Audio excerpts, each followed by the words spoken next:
Why would anybody like to read a story of a tyrant?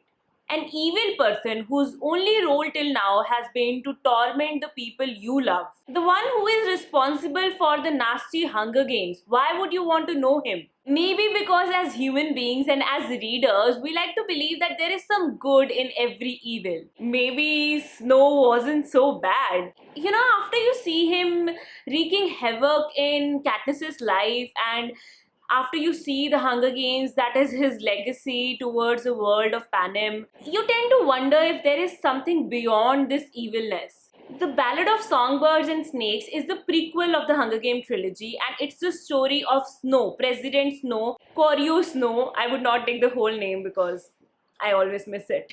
In today's video, I'm going to be discussing my reading experience with this book. Hi there, I'm Manpreet. I make book related videos on this channel. If you're new here, please make sure you subscribe, follow me on my social media, and turn your notifications on so that you get notified every time I post a new video. The book, The Ballad of Songbirds and Snakes, begins with the early life of Snow, how he and his family are coping up after the rebellion. It has been 10 years since that rebellion that actually started the Hunger Games, and this time, when it's the 10th Hunger Games this year, there is a change in how the games are about to happen. This time there would be capital mentors. So basically, this is the Hunger Games before the Hunger Games in the Hunger Games trilogy. Hunger Games of this book's time haven't really reached that evil glory that they enjoy in Katniss's world. They are there but often ignored, and there is this Dr. Gaul who is quite an influential person who actually manages this whole Hunger Games, and she wants these to be more popular so that they can make a statement and remind the districts about who is in control. And amongst that, Snow has his own agenda on why he wants to be a mentor to the winning tribute, but he gets the shock of his life when he is assigned a tribute that is almost sure not to win ever. He is assigned the girl tribute from District 12, Lucy Greybeard, and with her being the District 12 tribute in the Hunger Games reapings, Snow is almost sure that his future is now gone to the dungeons. Anyway, this 515-page book gives you a chance to revisit the Hunger Games, but before they were the Hunger Games that you loved in the Hunger Games trilogy. Honestly, didn't you always wonder how these games come out to be so sophisticated and so like TV shows, because we knew that they started as a punishment for the districts, but how come they became this phenomena in the capital, right?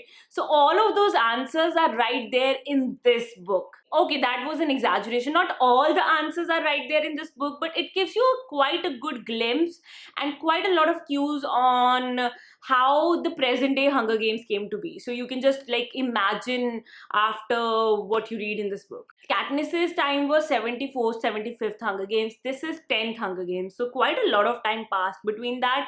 But this book, especially these 10th Hunger Games, were where the change started. The book also compels you to look at Snow's character and try to decipher his character and see whether he was actually really that evil or whether you could sympathize with him a little bit. I mean, throughout this book, you'll wonder and try to come to a decision on whether Snow was innately evil or did his circumstances make him the way he was. Honestly, the story has so many answers to how the Hunger Games world came to be. If you ever felt confused about the system of Panem and the capital and districts, this book clears out a lot of other things and answers a lot of questions that you had in your head while reading the Hunger Games trilogy. There are so many new characters in the book. The only two characters that I could place that were there in the Hunger Games trilogy were Snow and another character which I won't tell you about. Maybe I should tell, but I don't think so. But there are a lot of new characters. There are characters that Snow studies with. There are characters who are the game makers of the time. There are the tributes. There are a lot of characters. I mean, the whole Hunger Games trilogy didn't have as many characters as I feel like this one had. Or I would say it was equal, but this is one book and those were 3 books. So quite a lot of characters, and I found all of them very interesting. I honestly felt very curious about all of the characters, and a few of them did disappoint me. For example, this character Sejanus, he was throughout the book, but he failed to make an impact on me. I was like, his role was actually like a forced role in the book, but then it felt too forced. The overall pace of the book is rather slow, and you keep wondering where this book is going, and like how will it even end, because it's so slow, and it covers a much smaller portion of Snow's life than I had expected while I was reading this book. And it also takes time to build itself into the kind of Hunger Games book that you have enjoyed in the past. Obviously there are so many comparisons, when you love a book so much, and anything after that would be compared to the one that you loved so much, and then it will always pale in comparison. But yeah, that is what I felt, honestly. Overall, I have loved this book many times, but there were also instances where I felt confused about my feelings towards the book, whether I liked it or not.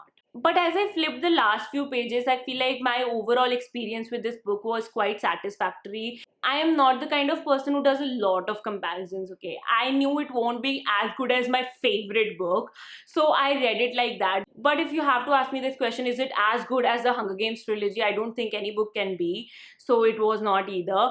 But otherwise, I gave it 3.8 out of 5 stars. I liked reading it, and if you are a huge Hunger Games fan, then you might like picking up this book. Okay guys, now as you know, I have been reviewing the whole Hunger Games trilogy. All the last videos are in the description down below. And as in the last videos, I have a spoiler-free review which you just finished watching. And now I'll be getting into the plot in actual and discussing the spoilers as well. So you have been warned. If you haven't read The Ballad of Songbirds and Snakes, then you need to stop watching this video right now and come back once you have finished this book to discuss it further, okay? Anyway, let's start talking about this. So the book begins with introduction to Snow's life and how his life is, tough because he's not as rich as he was. He has lost his parents, and the Snow name is not as glorified in actual as it has been otherwise. And you see two major characters. You see Tigris and Snow. Now Tigris happens to be the character that I mentioned in my last review, that I saw the character in this book and I was very curious, but honestly I felt disappointed in the end, because you see Tigris is a character who helps Katniss and the team after Finnick's death, and she helps to hide them and all that. And I really looked forward to the answer about what went wrong, because in this book Tigris and Snow are like loving cousins, and they do so much for one another. They care about one another so much. And then Tigris became a person who actually helped the rebels against Snow. So how it came to be, and I looked forward to the answer to that, but I did not get it in the book, which makes me think maybe they are planning another book. Are they planning another book? Just let me know, okay? I normally do not keep up with the book news, so you love that trivia sort of thing when you love a book so much. So the whole concept of roses and Snow, that was something that made more sense over here because of his grandma and all that. So I really liked those portions of the book because they kept making me go back to the Hunger Games and think about how that came to be. So it was interesting. Then comes the part of the Hunger Games not being as big as they were in the Hunger Games trilogy, and how they are currently trying to make it that big, and also discussing a lot of politics, and why the war is the way it is, and why the Hunger Games and all that. So there was a lot of like political and philosophical sort of discussion, which I was okay with. I wouldn't say I enjoyed it very much, but I was okay with it. I feel like a lot of people who are into those sort of things would actually like it. I actually like the thrill and the glamour of the Hunger Games. So for me, it was okay, something I could read and move on to something else. So Snow really wants a good tribute, but Dean Highbottom hates him, who is this person who actually sort of begins the storyline that Finnick mentioned in the last Hunger Games book, and like the secrets of Snow and how he became such a powerful person. But then again, not a lot of it was discussed, but the ending, okay guys, see, my review of this book could have been bad, but then the way it ended, it was just like good.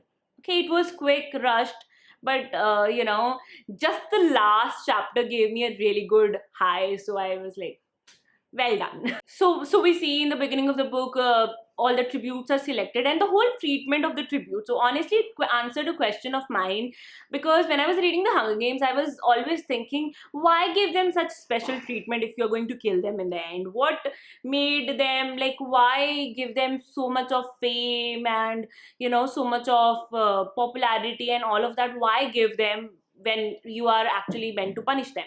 All those answers have been answered in this book in a way, and I like that about this book. Then there are Snow's academy friends and all the people he grew up with, sort of, and they made little impression on me, except for Sejanus, who was an annoying character according to me. And then there was Clemencia, who has like a very scary incident with Dr. Gall. Honestly, I would like to like see more of Dr. Gall, but you know, she was like a side character, very powerful, very influential, but side character. I wish we could have seen more of her, and you know, more of her role in the Hunger Games, and you know what she does. Honestly, there is a lot of her role in the Hunger Games discussed in the book, but still. Then talking about Lucy Gray Byard. Okay, so with all her dancing and charms, I feel like she could not match Katniss. And keep in mind, Katniss was not even my favorite character in the Hunger Games trilogy. Okay, I have thought about it a lot, and I feel like it is because of the narration. Because Hunger Games trilogy is first person narration. This one is third person. So when it comes to a tribute, Lucy Gray Byard, I could not really connect with her much. And then there was this romance angle between Snow and Lucy Gray Byard, and honestly, there was a fake romance angle between Katniss and Peeta, and that felt so real, so romantic, so good.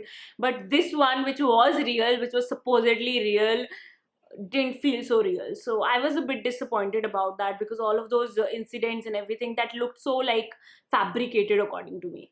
And as you read the book, you would know like there are portions when the Hunger Games start, and then Snow preps their tributes and the changes that actually come in the future because of all of those prep stuff, and then the actual Hunger Games. And after that, Snow is actually punished and he goes to District 12, which makes me wonder, like, Katniss always thought like, how did he monitor and how did he know that, you know, Katniss and Gale used to be in the area, jungle sort of area, in the forest area.